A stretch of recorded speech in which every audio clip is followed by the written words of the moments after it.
तुम दुनिया के संघर्ष को सह सकते हो, लेकिन जिस समय तुम्हारा बेटा तुमको कुछ बोल देता है, बेटी जब तुमको कुछ कह देती है, तुम्हारी बहू तुमसे अकड़ कर बोलती है, उस समय तुम घायल हो जाते हो। क्योंकि तुम सोचते हो जिनके लिए अपने जीवन के सारे सुख को खो दिया मैंने, जिनके लिए गहरी नींद का भी त्याग किया हूँ, जिनके लिए आराम भी छोड़ा हूँ और जिनके लिए समय पर भोजन नहीं किया हूँ, आज वही हमको आंख दिखा रहे हैं। मन में दुख हो जाता है। इस तरह के दुख मनुष्य को निराश कर देते हैं और उसको ऐसा लगने लग जाता है कि संसार सब बेकार है, ये संसार में कुछ नहीं है। वास्तव में जिनको तुमने अपना माना है, वे तुम्हारा जब मोबाइल नहीं उठाते हैं तो भी तुम दुखी हो जाते हो। मोबाइल में ठीक से बात नहीं करते हैं तो भी तुम दुखी हो जाते हो।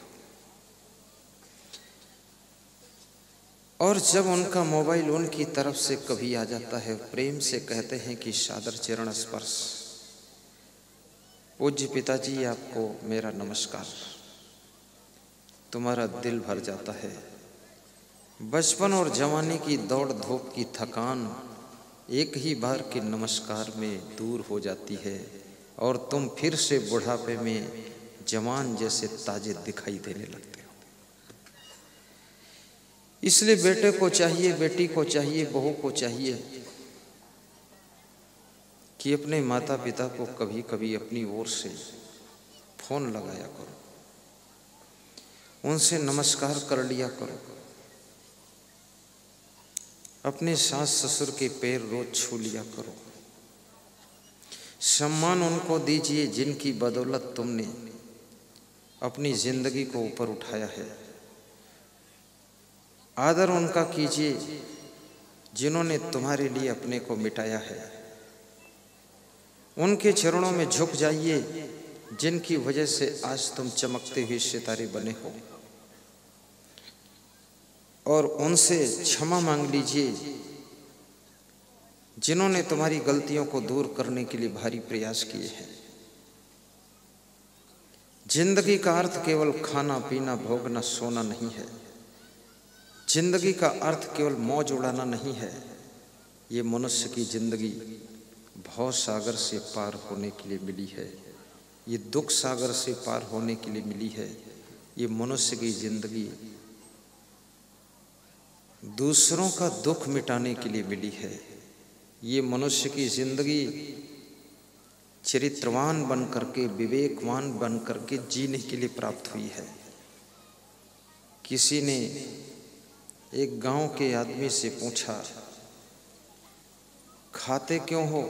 तो उसने कहा जीने के लिए। तो पूछा जीते क्यों हो? बोला खाने के लिए। तो फिर पूछा खाते क्यों हो? बोले जीने के लिए। जीता हूँ खाने के लिए, खाता हूँ जीने के लिए, बाकी कोई मतलब ही नहीं है। कितने लोगों की जिंदगी का उद्देश्य केवल खाना पीना भोगना सोना है।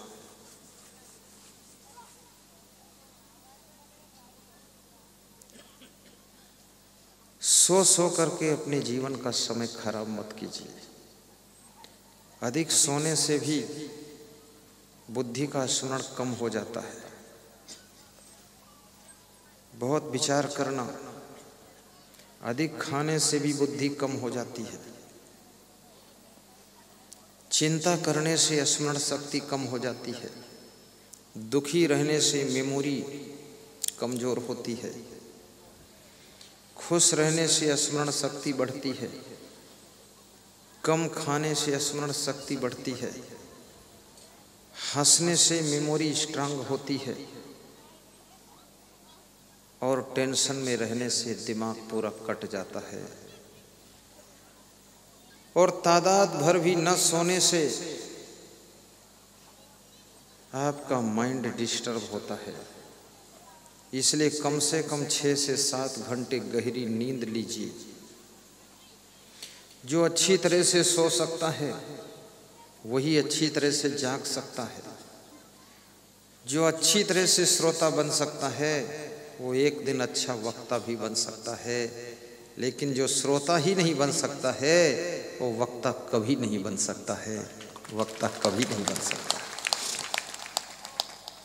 जो विद्वान की निंदा करता है वो विद्याहीन रह जाता है। जो धनवान की निंदा करता है वो धनहीन हो जाता है।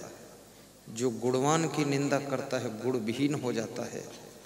जो वैराग्यवान की निंदा करता है वो वैराग्यहीन होकर के राग रंग में डूब जाता है। जो महान पुरुषों की निंदा करता है वो अधम मार्ग में गिर जाता है, अधम पुरुष बन जाता है। और याद रखना, जो ज्ञानियों की निंदा करता है अज्ञान के अंधेरे में ही भटकता रहता है, और जो विद्वान की प्रशंसा करता है वो भी एक दिन विद्वान बनता है, वो भी एक दिन विद्वान बनता है। प्रशंसा शब्द भी बड़ा महत्वपूर्ण शब्द है। निंदा उनकी करो जो वास्तव में निंदा करने योग्य है। शराब पीने वालों की निंदा करो तो शायद वह शर्मिंदा होकर के शराब पीना छोड़ दें, लेकिन बेशर्म जो होते हैं कितनी निंदा करो फिर भी शर्मिंदा नहीं होते। तुम निंदा करो, वे कहते हैं इससे कोई फर्क नहीं पड़ता है। अपने को तो रघुपति राघव राजा राम, और शाम हुई तो 200 ग्राम, और पता न पावे सीता राम। ईश्वर अल्लाह तेरे नाम, रघुपति राघव राजा राम, शाम हुई तो 200 ग्राम।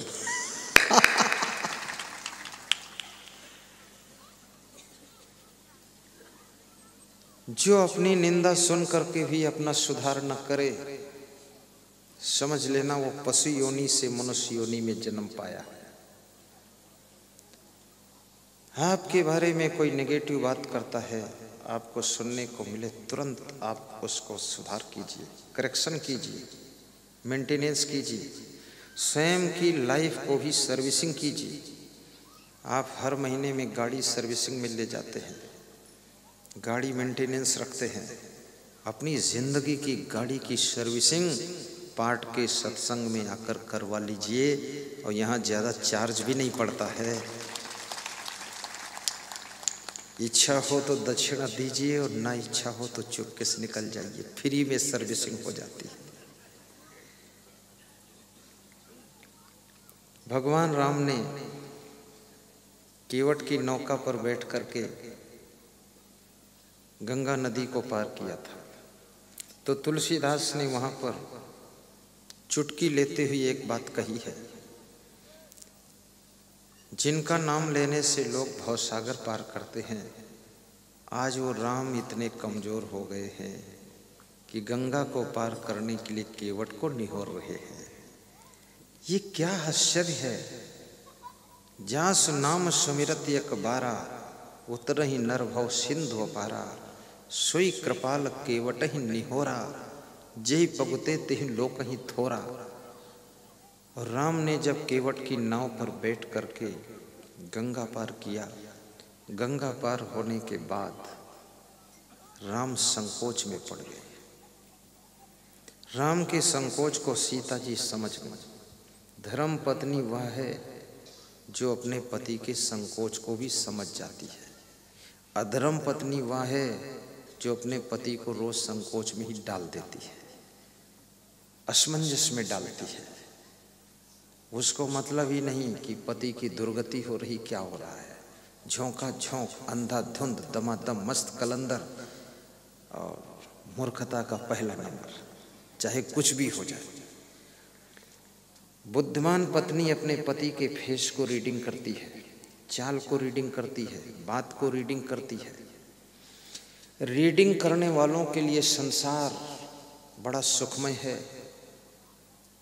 आप किसी के फेस को भी रीडिंग कीजिए, और ये रीडिंग करने की कला जिसमें आ गई वो असफल नहीं होता है, बहुत सफल होता है। बिना उसके कहे ही उसके मन की बात को पढ़ लेता है और पढ़ करके उसके मन को प्रसन्न करने वाला कार्य कर देता है और उसके मन को जीत लेता है। इसको कहते हैं साइकोलॉजिकल माइंड। और ये माइंड जिस दुकानदार के पास होता है वो ग्राहक को रीडिंग करके सामान बेचता है, वो अपनी दुकानदारी में सफल होता है। जिस डॉक्टर के पास में ये माइंड है रीडिंग करने का, वो मरीज को रीडिंग करके तब दवाई देता है, वो भी सफल होता है। और जिस गुरु के पास में ये माइंड है वो अपने भक्तों को रीडिंग करता है, तब उनको इंजेक्शन देता है, तो गुरु भी सफल होता है। सीता जी अपने पति को रीडिंग कर रही हैं। सीता कोई साधारण स्त्री नहीं, मनोवैज्ञानिक लेडीज है। सीता बुद्धिमान है। यदि राम जैसा पति तुम चाहते हो तो सीता जैसी नारी बन जाओ, और सीता जैसी पत्नी की तलाश है तो राम जैसे पुरुष बन जाओ। सीता बैठी तुम्हारा इंतजार गुजरात में ही कर रही, जनकपुर जाना नहीं पड़ेगा। राम भी तुमको गुजरात में ही मिल जाएंगे। पहले तुम सीता बनो, फिर राम तुमको ढूंढते ढूंढते आएंगे। और पहले तुम राम बनो तो सीता बैठी तुम्हारा इंतजार करेगी। कोई विश्वामित्र बन करके तुमको सीता के पास पहुंचा देगा। तो सीता जी राम को रीडिंग करती है और अंगूठी उतार करके अपने पति राम को दे देती है कि ये अंगूठी लीजिए और केवट को उतराई दे दीजिए। सीता जी की ओर राम देखते हैं और मुस्कुराते हैं। राम का स्वभाव मुस्कुराने का था। मुस्कुराने का अर्थ ये नहीं कि जहाँ मुस्कुराओ वहीं फंस जाओ। फंसते कहीं नहीं थे, मुस्कुराते थे। अगर फंसते तो सुपर्णखा में फंस जाते तो बहुत बड़ा लफड़ा हो जाता। जब अंगूठी उतार कर राम को देती है, राम सीता की ओर देखकर मुस्कुरा देते हैं। इसलिए मुस्कुरा देते हैं कि मेरे संकोच को सीता जी समझ गई, और सीता जी को ये परवाह नहीं है कि मेरे बदन पर कोई सोने चांदी का आभूषण रहेगा कि नहीं रहेगा। नारी का आभूषण सोना चांदी नहीं है। नारी का आभूषण पति की प्रसन्नता है, पति का खुश होना है। इससे बड़ा आभूषण क्या हो सकता है।